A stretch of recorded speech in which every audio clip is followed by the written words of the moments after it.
أعوذ بالله من الشيطان الرجيم بسم الله الرحمن الرحيم الحمد لله رب العالمين والصلاة والسلام على سيدنا محمد وعلى آله وصحبه أجمعين والسلام عليكم ورحمة الله وبركاته. Frères et sœurs, assalamu alaikum wa rahmatullahi wa barakatuh. J'espère que vous allez tous et toutes bien en cette fin d'après-midi de ce jour de jeudi 30 novembre de l'année 2017.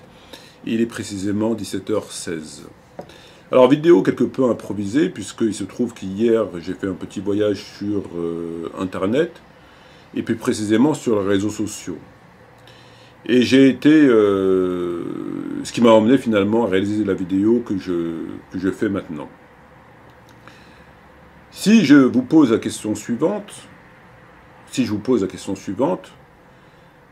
quelle est la mission de Shaitan, d'Iblis, du petit malin, de Satan? La mission d'Iblis, c'est quoi? Tout le monde sait ce que c'est la mission d'Iblis. Lorsque, dans le Coran, Iblis fait la promesse à Allah qu'il égarera les enfants d'Adam. Et Allah lui répond en lui disant « Va, mais contre mes serviteurs, tu n'auras aucun pouvoir. » La mission d'Iblis étant d'égarer le maximum de gens. Alors ces gens, lorsqu'ils ne sont pas musulmans, pour lui le travail est fait. Lorsqu'ils ne sont pas musulmans, qui sont d'une autre religion que l'islam, Iblis considère que le travail est fait. Néanmoins, lorsque ces gens sont musulmans, à défaut de pouvoir les détourner d'Allah, du Coran, il s'évertue à les pousser à la désobéissance et au péché. Afin que ceux-ci commettent des péchés, n'obéissent plus à Allah, font les kaba'ir et finalement se retrouvent tous ensemble en enfer. C'est ça sa mission. On a vu combien les prédicateurs du système, Tariq Ramadan, Timera, Bajrafil, etc., font un travail en ce sens. Et on l'a expliqué. Et hier, lorsque j'étais sur Internet, sur les réseaux sociaux, je me suis rendu compte que finalement, il y a deux types de prédicateurs du système. Il y a les prédicateurs du système qui sont affiliés à une mosquée, à une association, à une organisation, et qui finalement, ils sont rémunérés pour leur travail. Ils sont payés. Étant imam, étant prédicateur, il a une école, une association, que sais-je, donc il a un retour sur l'investissement.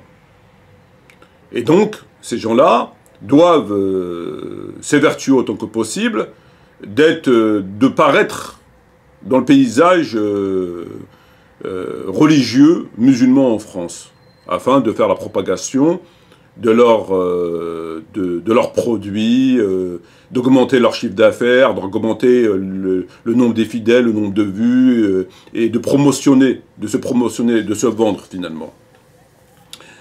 Donc pour eux, on a assez longuement parlé. Et j'ai pu constater que finalement, il y a des prédicateurs qui ne sont pas forcément affiliés à des mosquées, ou beaucoup moins, ou de façon tout à fait occasionnelle, et qui font exactement la même chose qu'eux. Toutes les vidéos que j'ai pu voir hier, et j'ai vu des prédicateurs que je voyais pour la première fois, sont exactement dans le même état d'esprit que les autres prédicateurs. Ce sont tous des prédicateurs apolitiques. Ils parlent tous de tous les sujets, tout. Sauf des sujets qui font la croyance. Sauf des sujets qui font votre place au paradis ou votre place en enfer. Sauf des sujets qui sont des priorités et qui sont imposées dans les livres de Dieu, qui font votre croyance. Ça, ils ont abandonné. Et ils parlent de tout le reste, des parents, d'obéissance des parents, de tout. Mais de tout ça, ils n'en parlent pas. C'est une secte. C'est une secte. C'est ce qu'on appelle une secte. Parce que c'est pas l'islam. Et c'est pourquoi finalement qu'il faut déclarer de façon tout à fait claire et ferme que tout prédicateur, imam, ou en tout cas personne publique, peu importe son âge, peu importe son degré de savoir, de notoriété, son origine ou son sexe, qui n'évoque pas les obligations qui font notre aqidah, notre obéissance et notre adoration envers Allah est un fasiq, un traître, un lâche, un ennemi de l'islam et des musulmans, un hypocrite, un hérétique.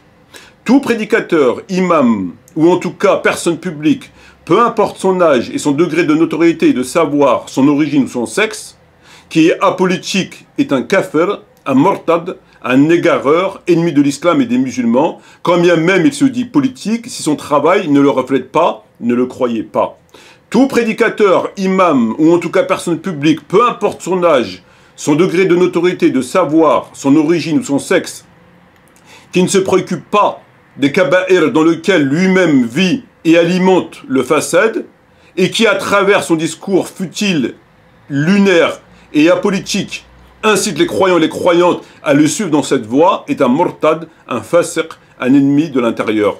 Tout prédicateur, imam, ou en tout cas personne publique, peu importe son âge, son degré de notoriété, de savoir, son origine ou son sexe, qui ne se préoccupe pas des affaires des musulmans, et qui passe son temps à prêcher l'islam comme un conteur de bonne aventure, est un mortad, un ennemi de l'islam et des musulmans.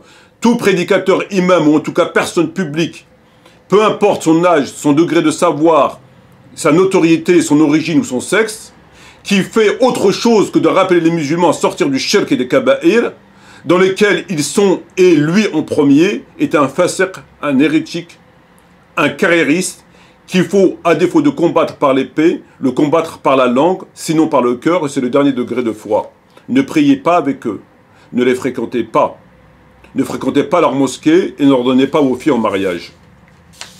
Parce qu'ils sont les alliés de Dajjal, et ils sont responsables du sang, des viols et du retard des musulmans. Ils sont les responsables de la ruine de l'islam et de la corruption sur la terre. Ce sont tous des prédicateurs ou ouvertement ou perfidement laïques. Tous. Et la laïcité est la religion du Dajjal et le Dajjal est notre ennemi.